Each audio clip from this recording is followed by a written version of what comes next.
Hey everyone, this is Andrew from mobileburn.com, and I'm taking a look at the LG Escape available for AT&T.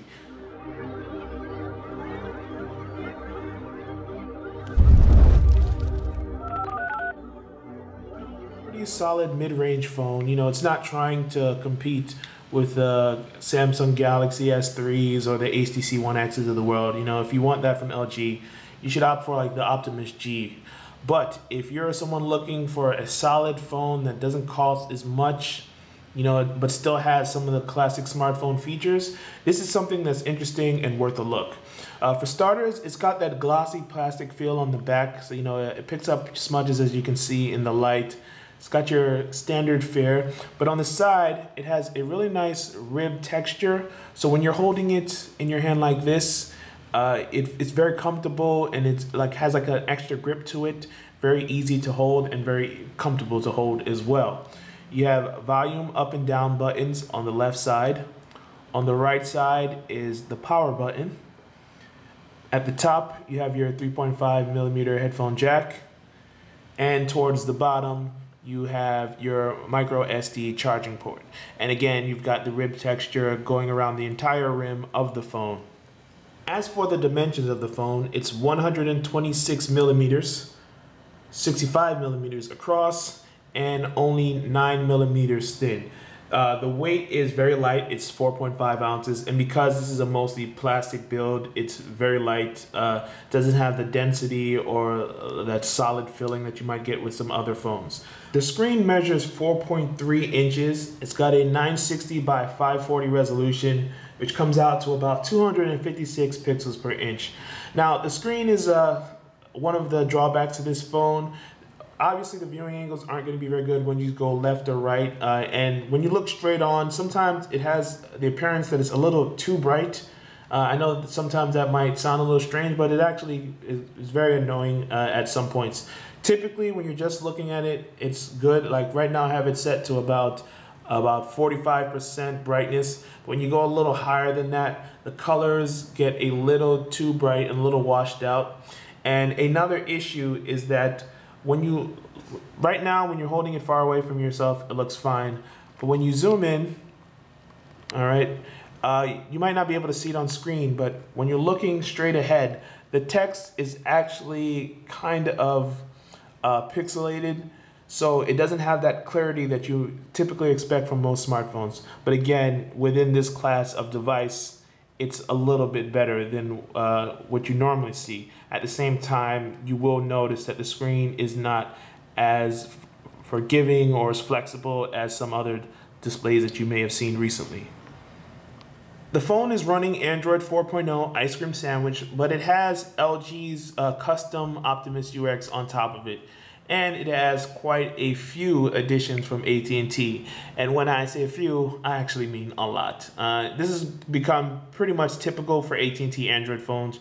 You're gonna see a very healthy serving of preloaded software. But if you'd like to get rid of some things, you can just go into this menu, settings, applications, and disable a few apps. Some of the great things about the Optimus UX, here's the app drawer. I can focus by apps, by downloads, or if I want to add a widget, I just tap on widgets, I select something, a contact or some, for instance, and then it brings up my contact screen and asks me who I want to add, and I'll just add some generic one. And then when I tap on that, it automatically go to that particular number and bring up their contact information. I could tap them, text them, or see more.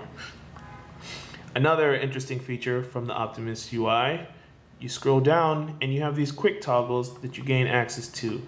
You can switch to Wi-Fi, sync, airplane, and say, you know what, I don't want to rotate. And you can actually customize which settings appear in that and the order that they do. So if I change my brightness often, I can set brightness to be the very first one that appears. And then once I'm done, finish, customize quick setting, press back. And then when I go back, you see brightness is now the very first thing that I see. So to create a quick memo, I can just swipe down, press quick memo, and then it'll allow me to type something. So I'll say, Andrew, just something really quick. And then from there, I can save it or I can choose to share it. I'll share it to Instagram. And then now I have the option of sharing that screenshot I had with a little annotation. A couple other good cases that you might have, let's say you're on the phone with someone and they say, oh, write down this number. While I'm doing that, so if I don't have access to a pen, I can just get quick memo while that person's talking, and I'll write the number 305 298, whatever.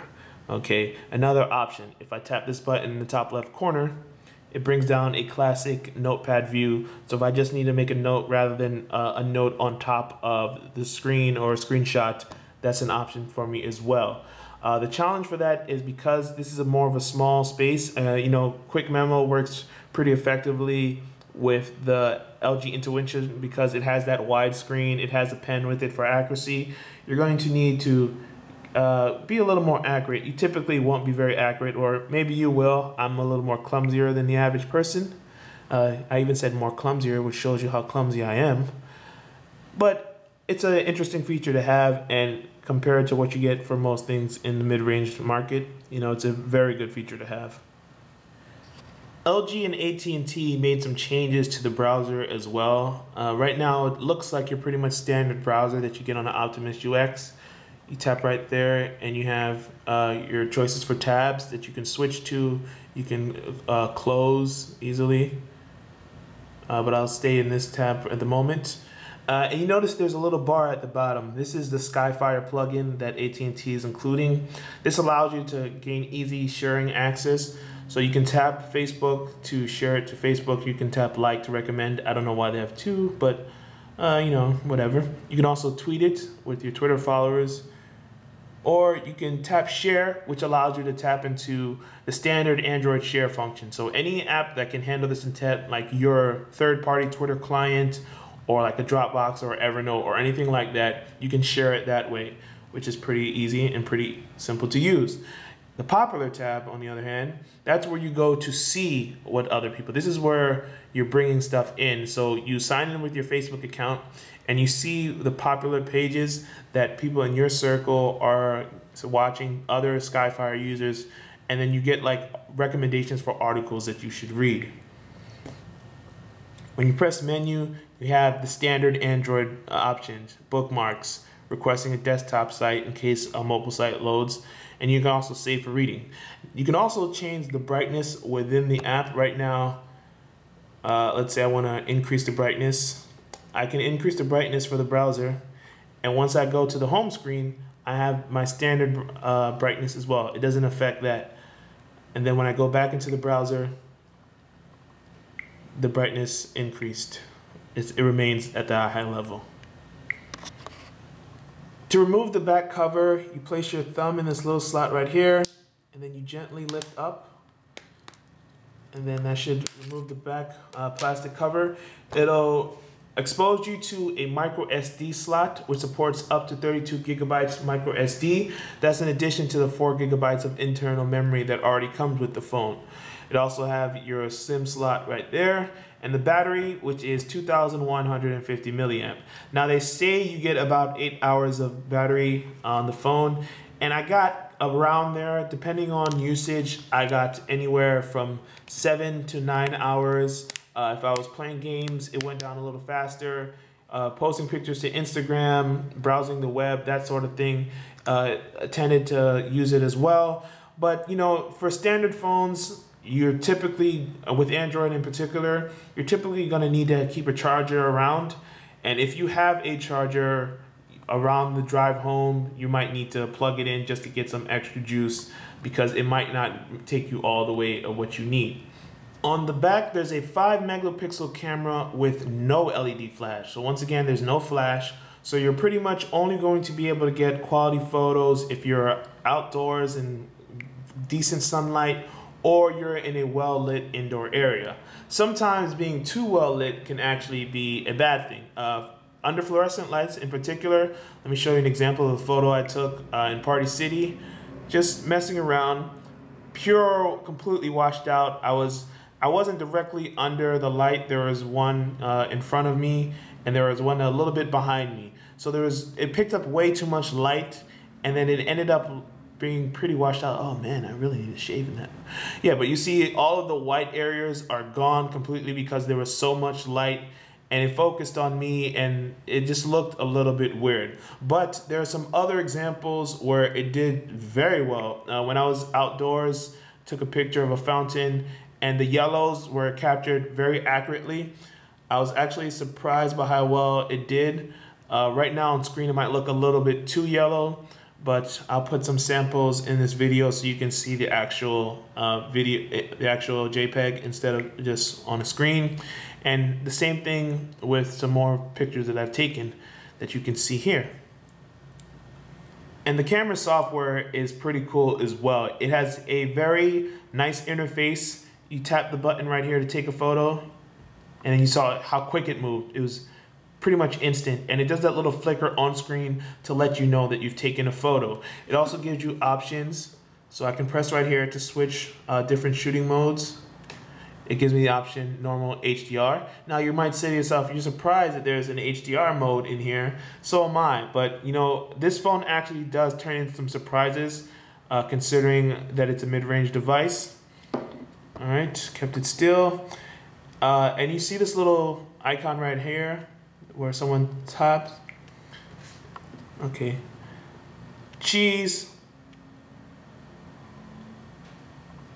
Now you saw that when I said cheese, it detected that, oh, there it goes again. Whenever you say that certain buzzword, the phone detects it and it takes a photo. So if you're one of those people who likes to take group photos or take self-portraits with the rear camera and you hold it at yourself, you can say that, you can say cheese, and it will know to take a picture. If you're not the type to mess around with that feature, you can also tap right here to switch to the 1.3 megapixel front-facing camera, and you can take portraits that way, or you can do video chats and you can communicate with others. There are a variety of other settings like brightness, controls. You can play around with the image size and all that in here, and there are pretty much a lot of options that you can do with the camera. It has burst mode, so you can hold down, take several pictures at once. It has the HDR, like I mentioned, which balances high and low images to get a nicer balance of light within your photos. Also has panoramic, so you can sweep across an area and capture more areas within your photos. And if you use the volume up and down buttons, like I just showed you right there, you can zoom in and out of an image. The best way that I can sum up the LG Escape is that this was meant to be a high-end phone, but along the way, they cut corners, gave up, and said, let's just make it a mid-range device. Now, when I say that, I actually mean it as a good thing, because considering what you pay for it, which is only $49.99 on a 2-year agreement, you get quite a lot. There's a very nice interface. You know, it's disappointing that it's based on Android 4.0, but there are some very good finishing touches to it. You have this nice little quick switch toggles. You have a phone that feels comfortable when you're holding it thanks to the grip. It's actually better than expected thanks to the 1.2 gigahertz dual-core processor. And there's a lot of things going for it. It has LTE capability. It has NFC built in, so you can tap another device to share things over NFC, or you can make payments.